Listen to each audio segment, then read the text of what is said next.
दोस्तों बहुत बहुत स्वागत करता हूं आप सभी का। वैसे तो हमारे देश में इस समय कई मुख्यमंत्री काम कर रहे हैं, लेकिन इस समय पूरे देश में अगर किसी मुख्यमंत्री की सबसे ज़्यादा चर्चा हो रही है तो वो है तमिलनाडु के नए मुख्यमंत्री विजय थलपति। विजय थलपति की चर्चा इसलिए हो रही है क्योंकि विजय थलपति लगातार अपने फैसलों से लोगों को चौंका रहे हैं। विजय थलपति संविधान के हिसाब से अपने प्रदेश को चला रहे हैं। जैसी उनकी इमेज रियल लाइफ में थी वैसे ही रियल लाइफ में भी है। विजय थलपति इस समय काफी ज्यादा एक्शन मोड में नजर आ रहे हैं, लेकिन लगता है कि विजय थलपति के विरोधी उनके काम करने के तरीके देखकर घबरा गए हैं। दोस्तों इस समय विजय थलपति को रोकने की चारों तरफ से कोशिशें की जा रही हैं। विजय थलपति लगातार जनहित में काम कर रहे हैं और अब कुछ लोग देश की सबसे बड़ी अदालत सुप्रीम कोर्ट में इसलिए पहुंचे जिससे विजय थलपति को रोका जा सके। कुछ लोगों ने सुप्रीम कोर्ट पहुंचकर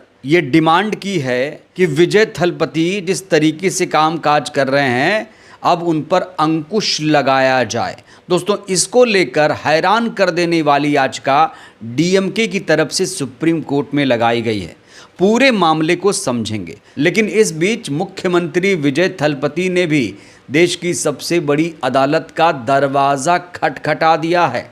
दोस्तों विजय थलपति खुद को अम्बेडकरवादी कहते हैं, संविधानवादी मानते हैं और शायद इसीलिए वो आरक्षण के प्रबल समर्थक भी माने जा रहे हैं। दोस्तों ये हेडलाइन सबसे पहले आप देखिए। मुस्लिम आरक्षण के लिए सुप्रीम कोर्ट पहुंची विजय थलपति सरकार। तमिलनाडु सरकार ने मद्रास हाई कोर्ट के फैसले को चुनौती दी थी। दोस्तों ये तो आप सभी को मालूम है कि मुसलमानों के कुछ समूह को ओबीसी कैटेगरी में रखा जाता है, लेकिन पिछले दिनों मद्रास हाई कोर्ट ने मुसलमानों के ओबीसी आरक्षण को असंवैधानिक बता दिया, जिसके बाद अब विजय थलपति सरकार ने मद्रास हाई कोर्ट के फैसले को सुप्रीम कोर्ट में चैलेंज कर दिया। तो सबसे पहले जानते हैं आखिर मद्रास हाई कोर्ट ने फैसले में कहा क्या था। मद्रास हाई कोर्ट में जस्टिस जी.आर. स्वामीनाथन और जस्टिस पी.बी. बालाजी की बेंच ने अपने फैसले में कहा कि सरकारी आदेश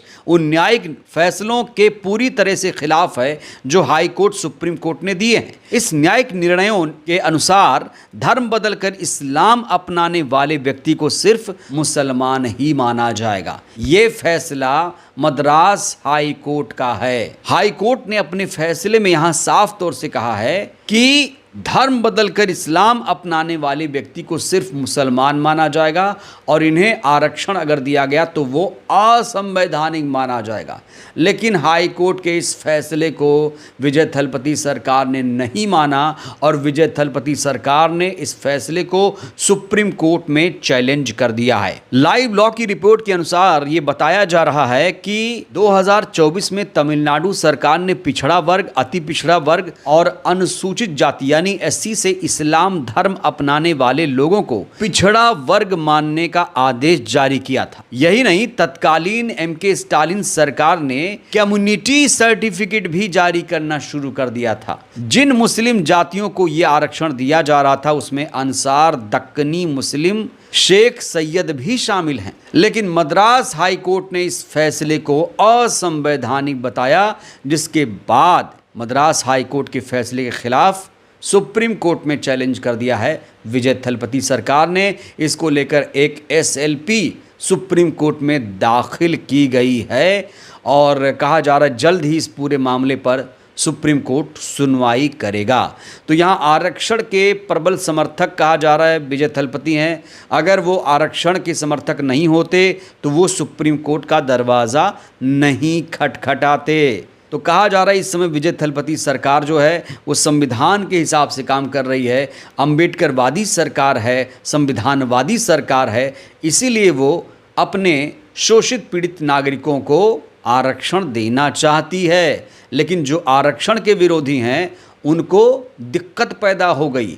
वो विजय थलपति की इस समय आलोचना कर रहे हैं। सोशल मीडिया पर विजय थलपति को ट्रोल किया जा रहा है। इस समय विजय थलपति को रोकने की हर तरीके से कोशिशें भी शुरू कर दी गई हैं। दोस्तों खबर यह है कि डीएमके ने, एमके स्टालिन की जो पार्टी है डीएमके ने विजय थलपति को रोकने के लिए, जी हाँ सही सुन रहे हैं, विजय थलपति को रोकने के लिए सुप्रीम कोर्ट में एक याचिका दाखिल कर दी। लेकिन कहा जा रहा है कि जैसे ही डीएमके ने ये याचिका विजय थलपति के खिलाफ सुप्रीम कोर्ट में दाखिल की, सुप्रीम कोर्ट ये याचिका देखकर भड़क गया। सुप्रीम कोर्ट ने तुरंत डीएमके पार्टी की याचिका को सिरे से खारिज कर दिया और पार्टी को कड़ी फटकार लगा दी। कोर्ट ने डीएमके से पूछा, डीएमके के वकील से पूछा कि मुख्यमंत्री के दौरे पर आखिर पाबंदी कैसे लगा सकते हैं। दोस्तों, ये जो पूरा मामला है करूर हादसे से जुड़ा हुआ है। आपको याद दिला दें, 13 अक्टूबर 2025 को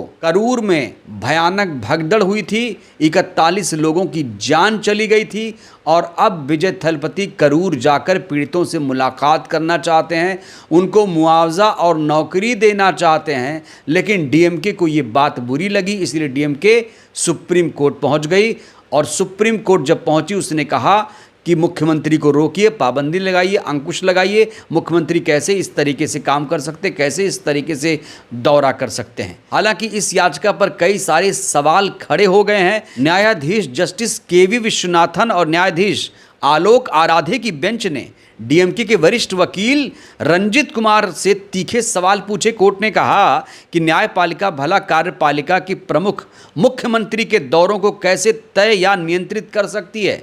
इसके साथ ही बेंच ने हैरानी जताते हुए पूछा कि किसी हादसे के पीड़ितों और उनके परिवारों से मिलना गवाहों को प्रभावित करना कैसे हो सकता है। न्यायाधीशों ने सख्त रुख अपनाते हुए डीएमके के वकील से कहा, या तो वह खुद इस याचिका को वापस ले लें और कानून के तहत किसी अन्य विकल्प का इस्तेमाल करें, नहीं तो कोर्ट इस याचिका को खारिज कर देगा। इसके बाद वकील रंजित कुमार ने याचिका वापस ले ली, मजबूरी में ही सही याचिका वापस ले ली और सुप्रीम कोर्ट ने इस याचिका को तत्काल प्रभाव से खारिज कर दिया। तो एक मुख्यमंत्री जो जनहित में काम करना चाहता है। दोस्तों, हमारे देश में कितने मुख्यमंत्री हैं? 28, 30 कितने मुख्यमंत्री हैं? आज देखिए कौन मुख्यमंत्री बेहतर काम कर रहा है, कौन मुख्यमंत्री संविधान के हिसाब से काम कर रहा है, कौन मुख्यमंत्री आरक्षण के मुद्दे पर सुप्रीम कोर्ट जा रहा है। बताइए, है कोई मुख्यमंत्री? लेकिन विजय थलपति ने जब से मुख्यमंत्री पद की शपथ ली है, लगातार वो जनहित के मुद्दों को उठा रहे हैं, लगातार वो जनहित में फैसले ले रहे हैं और अब वो मुस्लिम आरक्षण के मुद्दे पर सुप्रीम कोर्ट पहुंच गए हैं। देखते हैं सुप्रीम कोर्ट इस मुद्दे पर क्या कुछ फैसला सुनाता है। बहरहाल डीएमके ने आज जो सुप्रीम कोर्ट में याचिका दाखिल की थी, इस पूरे मामले में विजय थलपति सरकार की ही जीत हुई। बहरहाल दोस्तों, इस वीडियो में इतना ही। विजय थलपति आपको कैसे सीएम लगते हैं? विजय थलपति को लेकर आप लोगों की राय क्या है? प्रतिक्रिया दीजिएगा। बहुत बहुत धन्यवाद।